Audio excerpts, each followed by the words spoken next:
कभी कभार कुछ सुपर हीरोज अपनी बारी का बहुत लंबा इंतजार करते हैं, लेकिन जब उनकी बारी आती है तो वो फोड़ कर रख देते हैं। ऐसा ही कुछ सिचुएशन डीसी के मोस्ट अंडररेटेड हीरो एक्वामैन का भी था, जिसे जेसन मोमोआ की बैडेस्ट पर्सनैलिटी और पोर्ट्रेयल ने एक्वामैन को एक हाउस होल्ड नेम बना दिया। और आज की इस वीडियो में हम इसी बैडेस्ट सुपर हीरो की अपनी सोलो मूवी के बारे में बात करने वाले हैं, जिसकी रिक्वेस्ट हमारे सब्सक्राइबर्स ने हमें कई बार कमेंट्स में की थी, जिसके लिए आप सबका बहुत बहुत शुक्रिया। तो चलिए इसी नोट पर जानते हैं 15 अमेजिंग, माइंड ब्लोइंग और awesome the Aquaman movie facts, वो भी भारी भरकम स्पॉयलर्स के साथ, क्योंकि आज की वीडियो में आपको पता चलने वाला है कि एक्वामैन की मूवी आने से पहले उसकी और कौन कौन सी मूवी को प्लान किया जा रहा था, क्या क्या डिफरेंस है एक्वामैन मूवी और कॉमिक बुक के एक्वामैन के अंदर। जानेंगे कि कैसे एक्वामैन मूवी के अंदर बिना पानी में गए ही पानी के शॉट्स को फिल्माया गया था, और जानेंगे एक्वामैन 2 से जुड़े हुए कई सारी इंटरेस्टिंग डिटेल्स के बारे में। ये और बहुत कुछ आपका इस वीडियो में इंतजार कर रहे हैं, तो देर किस बात की। हे गाइस, मेरा नाम है पंकज सागर और आपका स्वागत है गेमों को हिंदी के एक और फ्रेश वीडियो में। Now without wasting any more time, let's get started. Of course आप में से बहुत सारे लोग इस बात को तो पहले ही से जानते होंगे, पर फिर भी जो नहीं जानते मैं उनके लिए बता दूं कि डीसीयू की एक्वामैन मूवी इसी नाम की डीसी के कॉमिक बुक कैरेक्टर के ऊपर बेस्ड है, जो हमें पहली बार दिखा था मोर फन कॉमिक्स के इशू नंबर 73 में, और ये पब्लिश हुई थी नवंबर 1941 में। इस कैरेक्टर को क्रिएट किया था राइटर मोट वाइसिंगर और आर्टिस्ट पॉल नॉरिस ने। ऑफ कोर्स एक्वामैन डीसी के सबसे इलीट सुपर हीरोज में से एक है, और ये फाउंडिंग मेंबर है डीसी के super hero group justice league का। साथ ही साथ ये विजर्ड मैगजीन के हिसाब से ये 147th रैंक पर आता है सबसे ग्रेट सुपर हीरोज में से। वहीं पर परेड मैगजीन ने इसे टॉप 10 बेस्ट सुपर हीरोज में से एक में जगह दी है। बस इसे लाइव एक्शन में ही आने में थोड़ा ज्यादा लेट लग गया। खैर इतनी लेट हुई नहीं होती अगर डीसी की पिछली कोशिश सक्सेसफुल होती। मेरे कहने का मतलब ये है कि एक्वामैन को पहले भी लाइव एक्शन में लाने की कोशिश की गई थी। एग्जाम्पल के रूप में 2004 में सनराइज एंटरटेनमेंट ने वार्नर ब्रोस के साथ मिलकर एक एक्वामैन की लाइव एक्शन मूवी बनाने की कोशिश की थी, लेकिन प्लान वहाँ पर फेल हो गया। दूसरी ओर 2007 में एक बार फिर से एक्वामैन को लाइव एक्शन में लाने की कोशिश की गई, जहाँ पर वार्नर ब्रोस एक full flash justice league movie को डेवलप कर रहा था, जिसका नाम होता है जस्टिस लीग मॉर्टल, और इसमें सैन डिएगो कैब्रेरा को एक्वामैन के रोल के लिए चुन भी लिया गया था। लेकिन 2007 और 2008 की राइटर गिल्ड स्ट्राइक के दौरान ये मूवी कभी डेवलप ही नहीं हो पाई, एंड ऑफ कोर्स ये मूवी नहीं बन पाई। और फाइनली एक्वामैन को उसका अपना ब्रेक मिला बैटमैन वर्सेस सुपरमैन के कैमियो से। अब जैसा कि एक्वामैन का डेब्यू बैटमैन वर्सेस सुपरमैन में हुआ था, जेसन मोमोआ ने इसी मूवी के अंदर अपना ऑडिशन दिया था, जहां पर जैक स्नाइडर ने पहले उन्हें बैटमैन / ब्रूस वेन का ही रोल ऑफर किया था। लेकिन जेसन मोमोआ के हिसाब से वो बैटमैन टाइप बिल्कुल भी नहीं है, और वो बेसिकली इस मूवी के अंदर बैटमैन की किसी विलन को प्ले करना चाहते थे। लेकिन इवेंचुअली उन्हें एक्वामैन का ही रोल काफी ज्यादा सूटेबल लगा, एंड ऑफ कोर्स उन्होंने अपनी पर्सनैलिटी से ही डीसी के इस अंडररेटेड कैरेक्टर को एक बहुत ही बैडएस कैरेक्टर बना दिया। खैर जब एक्वामैन की बात होगी तो उसके पिता की बात कैसे नहीं होगी, और यहाँ पर इस मूवी के अंदर जेसन मोमोआ ने ही अपने आइडल तेमुएरा मॉरिसन को ही इस मूवी के अंदर थॉमस करी के ही रोल में चुनने के लिए रिक्वेस्ट किया था, और जब पिताजी आएंगी तो माताजी भी आएंगी। ऐसे में यहाँ पर निकोल किडमैन को ही डायरेक्टर जेम्स वॉन ने हमेशा से ही क्वीन अटलांटा के रोल के लिए चुना था, और जब यहाँ पर उन्हें पता चला कि उन्हें एक मरमेड वॉरियर का रोल प्ले करने को मिलेगा, तो उन्होंने भी इस रोल के लिए हाँ कर दी। कॉमिक बुक के हिसाब से इस मूवी के अंदर एक्वामैन के कल्चरल हेरिटेज को पूरी तरह से अलग दिखाया गया है, जहाँ पर कॉमिक बुक के अंदर एक्वामैन एक ब्लॉन्ड है, और बेसिकली यही उसके सरफेस वर्ल्ड से होने का एक बहुत बड़ा इंडिकेशन होता है। अब जैसा कि जेसन मोमोआ खुद एक पॉलिनेशियन है, मूवी के अंदर वो एक्वामैन को एक पॉलिनेशियन दिखाना चाहते थे, क्योंकि उनके हिसाब से बिल्कुल एक्वामैन की तरह ही पॉलिनेशियन कल्चर का एक्वाटिक हेरिटेज बहुत ही ज्यादा स्ट्रॉन्ग होता है। वैसे कॉमिक बुक के अंदर एक बहुत बड़ा डिफरेंस ये भी है कि कॉमिक बुक के अंदर एक्वामैन के दोनों माता और पिता एक समय बाद मर जाते हैं, लेकिन मूवी के अंदर इन दोनों को जिंदा रखा गया है। ऑफ कोर्स जैसा कि सुपर हीरो का नाम एक्वामैन है, इसे और इससे जुड़े हुए कैरेक्टर्स को अगर पानी में नहीं दिखाया जाता तो वो एक बहुत बड़ी बेईमानी होती। लेकिन यहाँ पर प्रॉब्लम सबसे बड़ी ये है कि पानी के अंदर फिल्मिंग करना एक बहुत बड़ा चैलेंज है, जहाँ पर ये ह्यूमनली लगभग इम्पॉसिबल तो है ही, साथ ही साथ ये CGI और विजुअल इफेक्ट्स के लिए एक बहुत बड़ा चैलेंज होता है।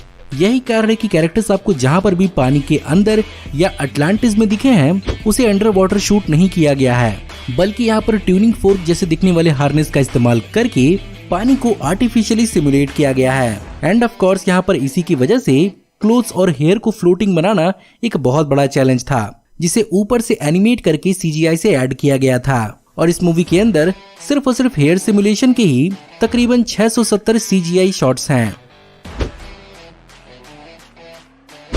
इस मूवी को देखने का अपना ही एक बहुत अलग एक्सपीरियंस था, और वो एक्सपीरियंस इसके विजुअल इफेक्ट्स की वजह से देखने को मिला, जहां पर इस मूवी के लिए तकरीबन 1 दर्जन विजुअल इफेक्ट्स कंपनीज का इस्तेमाल किया गया है। जहां पर जॉर्ज लुकस की company industrial light and magic ने इस मूवी के अंदर अटलांटिस और उसके ज्यादातर हिस्सों को बनाया है, जिसमें यहाँ पर ILM ने 600 स्क्वायर मील चौड़ा अटलांटियन सिटी बनाया था, जिसके अंदर 7000 से भी ज्यादा एक्वाटिक बिल्डिंग्स थी, कई 100 CGI एनिमल्स थे और तकरीबन 1.5 लाख अटलांटियन व्हीकल्स और स्ट्रक्चर्स थे।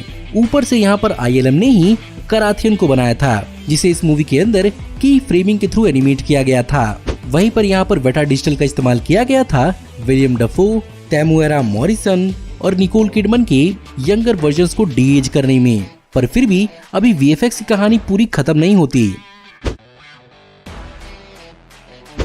अब CGI की बात तो हो गई, लेकिन यहाँ पर विजुअल इफेक्ट्स का दूसरा वर्जन यानी प्रैक्टिकल इफेक्ट्स और सेट्स का भी बहुत ज्यादा इस्तेमाल किया गया है। और यहाँ पर मूवी की ज्यादातर शूटिंग को ऑस्ट्रेलिया में ही किया गया है, जिसके कारण आर्थर करी के पिता का लाइट हाउस बेसिकली एक सेट था और इसके इंटीरियर को साउंड स्टेजेस में शूट किया गया था।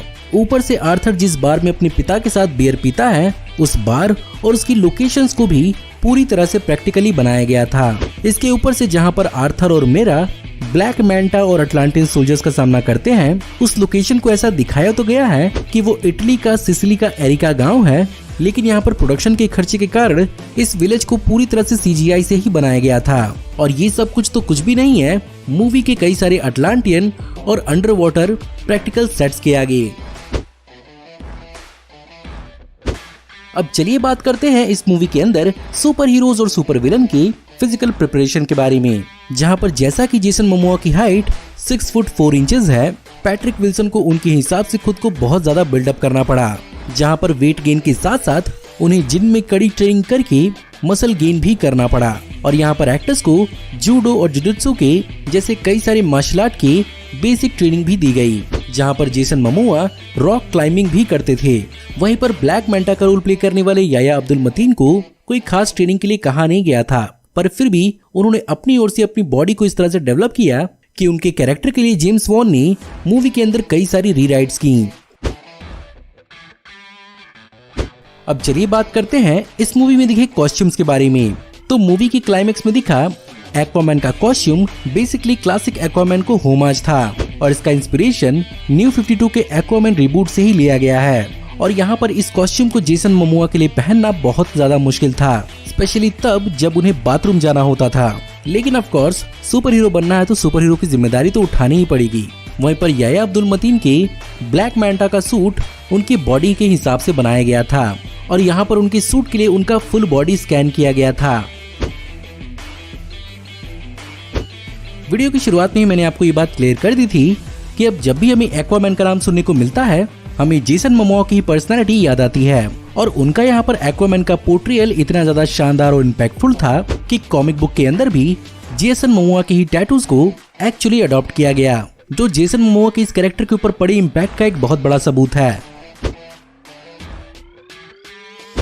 पैट्रिक विल्सन, जिन्हें ऑम मैरियस के रूप में इस मूवी के अंदर दिखाया गया है, आप में से बहुत कम लोग को ये बात मालूम होगी कि ये उनका तीसरा डीसी कॉमिक कैरेक्टर था जिसे उन्होंने प्ले किया था। और आप में से तो बहुत लोग को ये बात मालूम ही होगी कि वो जैक स्नाइडर की वॉचमैन मूवी के अंदर डैन ड्रीबर्ग यानी नाइट आउल 2 का भी रोल प्ले कर चुके हैं। लेकिन आप में से बहुत कम लोग को ये बात मालूम होगी कि वो DCU के अंदर ही बैटमैन वर्सेस सुपरमैन मूवी के अंदर अमेरिकन प्रेसिडेंट को भी अपनी आवाज दे चुके हैं, और इसी वजह से ये कैरेक्टर उनका तीसरा डीसी कैरेक्टर है।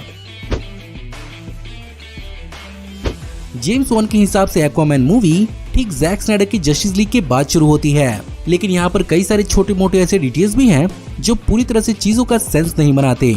एग्जाम्पल के रूप में जस्टिस लीग मूवीज के अंदर हमने देखा कि अटलांटियंस बात करने के लिए एक एयर वॉइड बनाते हैं ताकि एयर के थ्रू आराम से कन्वर्जेशन की जाए, लेकिन यहाँ पर जेम्स वॉन ने अटलांटियंस को वाटर को इनहेल और एक्सेल करके कम्युनिकेट करने की थ्योरी को इस मूवी के अंदर अप्लाई किया है। दूसरी ओर जैक स्नाइडर के वर्जन में हमने सारे के सारे अटलांटियंस को ब्रिटिश एक्सेंट में बात करते हुए देखा था, लेकिन वहीं पर एक्वामैन की मूवी के अंदर सारे के सारे अटलांटियंस नॉर्मल अमेरिकन एक्सेंट में बात कर रहे थे। खैर, अब आपको क्या लगता है?